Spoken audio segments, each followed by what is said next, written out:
Assalamualaikum warahmatullahi wabarakatuh. Jumpa lagi dengan saya. Kali ini saya akan menjelaskan tentang larutan elektrolit dan non-elektrolit. Di semester 2 ya, memang awal pembelajaran ini terkait dengan materi larutan elektrolit dan non-elektrolit ya. Kemudian sebelum kita belajar, marilah kita sama-sama berdoa. Berdoa dimulai. Robi jidmi ilma, warjukni fahman, waj'alni minas solihin. Artinya, ya Allah, tambahkanlah aku ilmu, berilah aku karunia agar dapat memahaminya, dan jadikanlah aku termasuk orang-orang yang soleh. Amin ya robbal alamin. Baik, sebelum kalian menonton tayangan ini ya, saya mohon jangan lupa untuk like, komen, share, and subscribe ya, agar channel ini bisa berkembang dan tidak tertinggal informasi. Baik, kompetensi dasar pada pembelajaran kali ini yaitu pada KD 3.7 menganalisis sifat larutan berdasarkan daya hantar listriknya.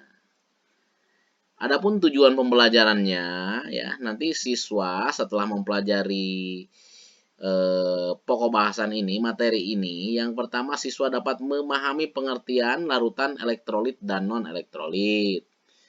Yang kedua, siswa dapat membedakan larutan elektrolit dan non-elektrolit. Yang ketiga, siswa dapat memberikan contoh larutan elektrolit dan non-elektrolit. Yang keempat, siswa dapat menyebutkan penyebab larutan bersifat elektrolit. Yang keempat, siswa dapat merangkai alat uji elektrolit sederhana untuk membuktikan larutan elektrolit, non-elektrolit, baik elektrolit kuat ataupun elektrolit lemah. Bisa kita lihat di slide ya, di sini ada bencana banjir ya, bencana banjir, hati-hati dengan bencana banjir. PLN harus cepat tanggap, harus cepat mematikan listriknya, kemudian juga rumah-rumah juga stop kontaknya harus dimatikan. Kenapa? Karena air banjir itu merupakan elektrolit yang bisa menghantarkan listrik yang dapat menyetrum nantinya ya, yang dapat menghantarkan arus listrik ke kita. Jadi kadang-kadang bahaya banjir ini bukan hanya karena banjir saja manusia mati, makhluk hidup mati, tetapi juga kadang-kadang juga diakibatkan oleh adanya arus listrik yang yang merambat melalui air begitu, yang kadang-kadang kita barangkali pihak PLN juga tidak tahu atau lupa mematikan stop kontak dan lain sebagainya. Kemudian juga ini adalah masih aplikasi daripada larutan elektrolit ya. Ini ada orang yang sedang menyetrum ikan begitu ya. Nah, kenapa ikan bisa sampai dapat diambil, ikan kelepek-kelepek gitu ya. Nah, ini kan di sini ada hantaran-hantaran listrik yang menyebabkan ikan kesetrum. Ikan kan punya darah gitu ya. Jadi kesetrum ya akhirnya dia tidak berdaya. Akhirnya oleh sang penyetrum ini ya diambil begitu ya. Nah, ini beberapa contoh real yang nyata dalam kehidupan kita sehari-hari. Peta konsepnya ya, itu larutan kan memiliki daya hantar atau berdasarkan daya hantarnya maka larutan dibagi menjadi elektrolit dan non-elektrolit.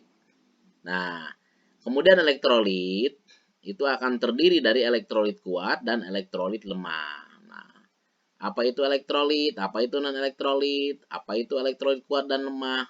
Ya, akan saya jelaskan. Kalian simak baik-baik ya. Berikutnya adalah kita lihat dari definisi atau dari pengertian. Larutan adalah campuran homogen antara zat terlarut dan pelarut. Jadi berdasarkan daya hantarnya, maka larutan dibedakan menjadi larutan elektrolit, yaitu zat yang ketika dilarutkan dalam air akan menghasilkan larutan yang dapat menghantarkan listrik. Dan larutan non-elektrolit yang tidak dapat menghantarkan listrik ketika dilarutkan ke dalam air. Ya. Tonton terus ya, jangan sepotong-sepotong ya, biar kalian tidak gagal fokus atau tidak gagal paham. Lanjut. Larutan elektrolit itu larutan yang dapat menghantarkan arus listrik. Ingat tuh ya, Sedangkan larutan non-elektrolit, larutan yang tidak dapat menghantarkan arus listrik, ya. Gitu. Awas nih, larutannya, titik tekannya larutannya ya. Nah, kita lihat dalam larutan elektrolit, larutan yang tadi disebut dengan menghantarkan arus listrik, ini biasanya cirinya ada gelembung gas. Kemudian juga kalau pada perangkat pengujian ada nyala lampu yang terang, ya. Maka itu identifikasinya dia dapat menghantarkan listrik. Inilah yang disebut dengan elektrolit. Kalau sangat terang sekali biasanya disebut dengan elektrolit kuat. Ya. Nah, pada larutan elektrolit kuat biasanya seluruh molekulnya terurai menjadi ion-ion atau kita katakan dengan terionisasi sempurna yang ditandai dengan satu arah panah ke kanan pada persamaan reaksinya. Ya. Nah, karena banyak ion yang dapat menghantarkan arus listrik, maka daya hantarnya sangat kuat. Nih contohnya nih NaCl nih, garam dapur ya, tahu semua ya garam dapur. Jadi garam dapur ketika dilarutkan dalam air akan terurai menjadi Na+ dan Cl-. Nah, untuk larutan non-elektrolit, ya. Jadi larutan non-elektrolit merupakan larutan yang tidak dapat menghantarkan arus listrik. Tadi juga sudah dijelaskan. Nah, pada larutan non-elektrolit tidak terdapat ion-ion yang bergerak bebas. Ya. Kemudian molekul-molekulnya tidak terurai menjadi ion-ion, tidak terionisasi. Sehingga tidak ada ion yang bermuatan yang menghantarkan listrik. Ya, contohnya pada apa?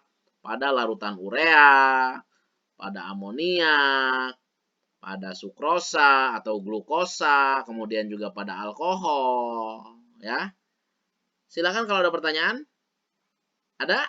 Kalau tidak ada kita lanjutkan. Berikutnya adalah perbedaan larutan elektrolit dan non-elektrolit. Ya.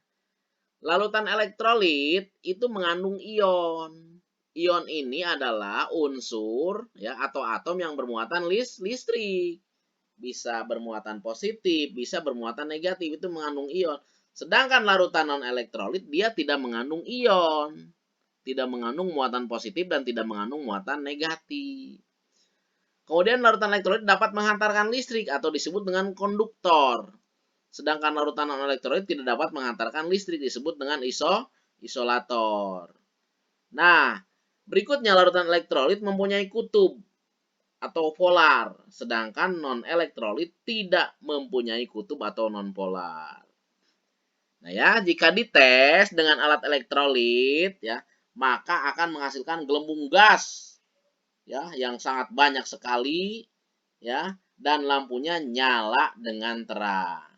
Untuk non elektrolit, jika dites dengan alat elektrolit atau tester, ini tidak ada gelembung gas, bahkan lampunya juga tidak menyala alias mati ya atau koit. Nah, kemudian berikutnya adalah zat terlarutnya dapat terionisasi. Apa terionisasi? Terurai. Ya. Sedangkan pada larutan non-elektrolit, zat terlarutnya tidak dapat terionisasi, tidak dapat terurai. Nah, kemudian A-nya sama dengan 1 atau ya, A ini derajat penguraiannya ya. Biasanya lebih dari 0 kurang dari 1. Sedangkan larutan non-elektrolit A-nya atau alfanya atau derajat ionisasinya sama dengan 0. Nah, kita lihat di sini ada elektrolit versus non-elektrolit. Yang elektrolit misalnya NaCl, yang non-elektrolit misalnya gula. Kita lihat nih ya, larutan elektrolit. Di situ ada molekul-molekul Na ya yang bermuatan positif dan molekul-molekul Cl yang bermuatan negatif. Sedangkan pada gula itu mereka tidak berpisah, tidak mengurai, bersatu gitu ya. Nah, akibatnya muatan positif dan negatif kan tidak keluar. Makanya wajar kalau dia tidak menghantarkan arus listrik dan disebut dengan non-elektrolit ya. Jangan dulu ditinggalkan ya. Panteng terus kalian biar tidak gagal fokus dan tidak gagal paham ya. Lanjut. Nah, kalau kita bandingkan ini antara garam dapur dengan alkohol juga sama. Ya, garam dapur dalam air dia akan menghasilkan ion Na positif dan ion Cl. Nah, yang berwarna biru itu ceritanya ion Na positif. Yang berwarna merah ion Cl-. Ya. Kemudian kalau alkohol yang berwarna kuning itu molekul, namanya molekul kan gabungan dari beberapa unsur atau atom. Jadi perbedaan larutan elektrolit dan non-elektrolit, ya. Nah, NaCl dalam larutan terurai menjadi ion-ion. Sedangkan alkohol tetap sebagai molekul. Bisa dipahami ya? Harus bisa dipahami ini, ya. Karena kita tadi belajarnya belajar daring pada masa pandemi gitu ya. Bukannya saya tidak mau mendatangkan kalian ke sekolah, tapi keadaan yang belum mengizinkan kita untuk bertemu. Tapi diharap kalian harus serius ya untuk belajar ini. Berikutnya adalah contoh senyawa yang termasuk ke dalam elektrolit kuat, elektrolit lemah atau non elektrolit ya. Umumnya nih ya, umumnya yang pada elektrolit kuat itu senyawa-senyawa asam ya. Kemudian juga senyawa-senyawa basa. Misalnya HCl, hidrogen klorida. HNO3 ya, asam nitrat. Ya, kemudian HClO4, ada juga H2SO4, asam sulfat. NaOH, basa nih, natrium hidroksida. BaOH 2 kali, barium hidroksida juga basa, basa kuat. Nah, yang lemahnya apa? CH3COH, ini asam cuka. HF, hidrogen klorida. Ya. Kemudian juga asam HNO2. Kemudian ada NH3 atau amoniak, ada juga H2O ya. Tapi H2O juga yang lemah di sini biasanya ini nih ya. H2O yang kondisinya barangkali sedikit mengandung ion-ion begitu ya. Gitu. Kemudian untuk non elektrolit ada urea, ada alkohol, metanol, etanol, ada glukosa, kemudian ada sakrosa ya. Nah, ini contoh-contohnya ya, masih banyak lagi contoh-contoh seperti ini. Yang mengakibatkan elektrolit kuat tadi terionisasi sempurna, elektrolit lemah terionisasi sebagian, sedangkan non-elektrolit tidak terionisasi sama sekali. Ya. Nah, untuk larutan elektrolit kuat, ya, kita lihat biasanya ada gelembung gas, tadi juga sudah dibahas di awal sedikit, ya, dan nyala lampu yang terang. Ini merupakan gejala larutan tersebut mempunyai daya hantar yang kuat, yang disebut dengan elektrolit kuat. Sekarang, mengapa?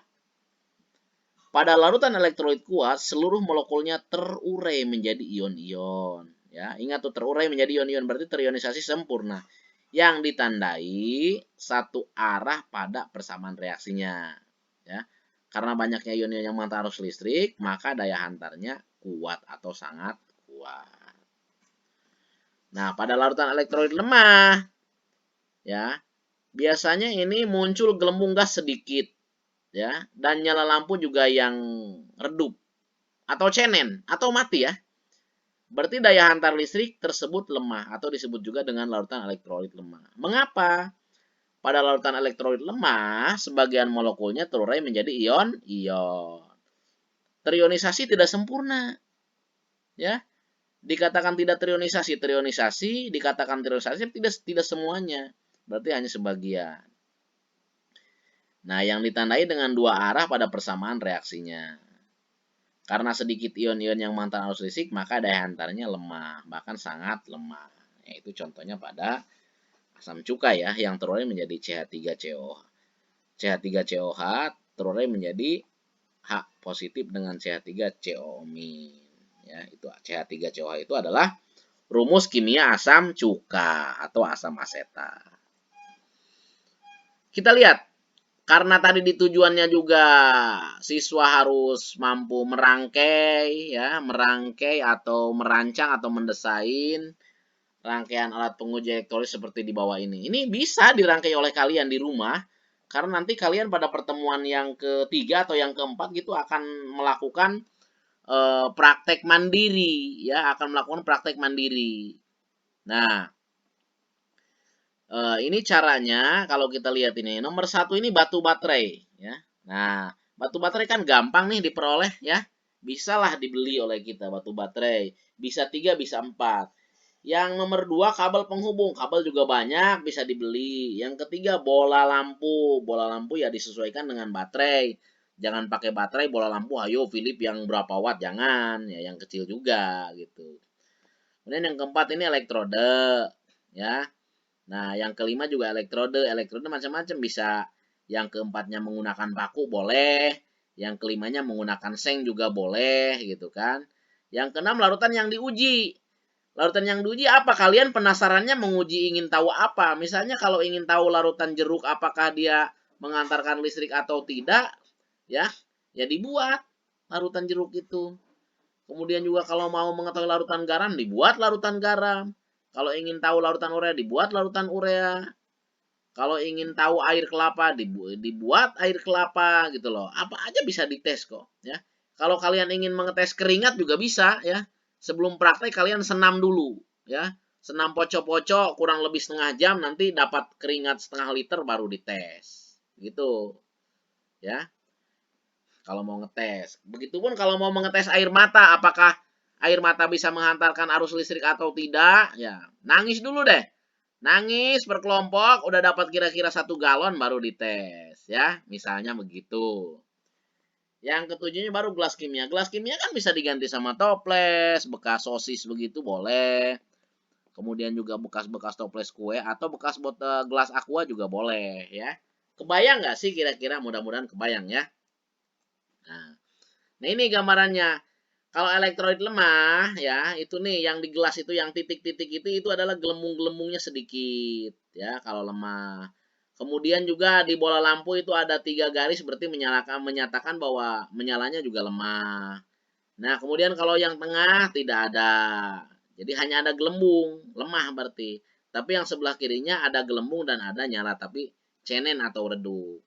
Nah, sedangkan pada elektrolit kuat gelembungnya banyak, ya, lampunya juga sinarnya terang, ya. Nah, kemudian pada non elektrolit yang berwarna biru, gelembungnya tidak ada, lampunya juga mati. Waduh, lampu mati, innalillahi ya, lampu mati gitu. Nah, begitu kira-kira kebayangnya. Nah, kalau saya bertanya kira-kira, kalau ya nyala lampu tidak ada, nih nyala lampu tidak ada, tapi gelembung banyak. Kira-kira termasuk elektrolit kuat atau elektrolit lemah atau non elektrolit. Nih, ya. Jadi lampunya tidak menyala tetapi gelembungnya banyak. Kira-kira menurut kalian apakah elektrolit lemah, elektrolit kuat atau non elektrolit, ya? Coba pikirkan itu, ya. Karena akan muncul nanti di ulangan-ulangan begitu ya, di penilaian-penilaian. Lanjut. Ini saya tampilkan hasil uji beberapa larutan, ya. Yang melakukan percobaannya taruhlah ini sudah dilakukan oleh orang lain, tetapi ini berupa data saja. Nomor 1 sampai nomor 11. Banyak yang diuji larutannya. Ada asam sulfat air aki, ada HCl, hidrogen klorida, kemudian ada nomor 9 ada gula pasir, ada alkohol, ada aquades ya, aqua murni itu aquades ya. Nah, nyala lampu, gelembung gas dan jenis keelektrolitan. Nah, hasil percobaannya air aki itu ternyata lampunya menyala. Kemudian gelembung gasnya ada, berarti elektrolit kuat. Nah, kemudian kita lihat gula pasir. Ya. Setelah dicoba ini, nyala lampunya gula pasir ini tidak menyala, gelembung tidak ada, berarti non elektrolit. Ya. Alkohol, ya. Lampunya tidak menyala, gelembung gasnya tidak ada, berarti non elektrolit. Nah, kita lihat. Ada lagi di sini asam cuka. Asam cuka itu tidak menyala. Nggak kuat dia menyala, tetapi gelembung ada. Elektrolit bukan elektrolit, tapi elektrolit lemah. Itulah. Kemudian NaCl, garam dapur. Menyala dia, menyala. Gelembungnya ada. Termasuk elektrolit kuat. Bisa ya, bisa diuji. Maaf, barangkali kalaupun kalian misalnya mau mengetes urin ya, urin kalian tuh apakah menyala atau tidak, apakah elektro atau non elektro, bisa kok. Ya, bisa dites di rumah masing-masing begitu. Tapi syarat jangan makan jengkol ya, karena akan bau. Ya, jangan makan pete, ayo mau diuji air urinnya ya, menyala atau tidak. Wow, menyala. Berarti saya makhluk dari luar angkasa misalnya ya, karena menyala urinnya nggak bisa kayak tergantung kita makan apa di urin itu gitu. Nanti akan berpengaruh ke situ ya. Tadi itu asal berupa cairan saja bisa dites. ya. Nah, ini juga nih hasil pengamatan-pengamatan nih. Air suling, air jeruk, air sumur, air aki, air gula, begitu sama dengan yang tadi gitu ya. Ya, kita lihat misalnya air sumurnya tidak menyala, ada gelembungnya. Berarti kan dia apa nih? Termasuk elektrolit lemah. Air jeruk menyala redup, ada gelembung gas, berarti elektrolit lemah. Air aki nyala terang, ada gelembung gas, berarti elektrolit kuat. Gitu. Air gula tidak menyala, tidak ada gelembung gas, berarti non elektrolit. Gitu. Ya. Begitu kira-kira. Bisa dipahami? Harus dong ya. Makanya tadi jangan tinggalin video ini. Panteng terus ya sampai beres biar tidak gagal fokus. Demikian. Thank you, thank you, hatur nuhun, terima kasih. Semoga bisa dipahami. Kalau belum paham, ulang lagi. Ya, kalian harus punya catatan loh. Catatan di buku yang disampul menggunakan kertas kopi, ya, dengan plastik begitu rapi. Ya, kemudian nanti kalian juga nanti harus punya catatan tadi, ya, begitu. Oke, karena ini sudah beres-beres ya. Beres-beres, catatannya dirapikan, kemudian juga pulpennya ditutup. Nah, kita berdoa ya, agar apa yang telah kita pelajari tadi bisa melekat di pikiran kita masing-masing. Kita mempunyai daya ingat yang sangat kuat ya. Kemudian juga kita ya tadi ya, selamat di rumah. Jangan lupa cuci tangan, jaga jarak dan pakai masker. Semoga corona ini cepat berlalu. Amin ya Allah. Saya juga udah kangen dengan kalian ya. Ingin tatap muka, ingin bertegur sapa, ingin melihat kayak apa sih siswa-siswa saya kelas 10 ini ya. Gitu kan. Ingin melihat betul, tapi tadi apalah daya karena kita di masa pandemi. Mudah-mudahan kita tetap sehat selalu. Marilah kita sebelum kita tutup ya berdoa. Berdoa dimulai. Allahumma arinal haqqa haqqan warzuqna tiba'ah wa arinal batila batilan warzuqna tinabah. Ya Allah, tunjukkanlah kami kepada kebenaran sehingga kami dapat selalu mengikutinya, dan tunjukkanlah kami kejelekan sehingga kami dapat selalu menjauhinya. Demikian, billahi taufiq wal hidayah. Assalamualaikum warahmatullahi wabarakatuh.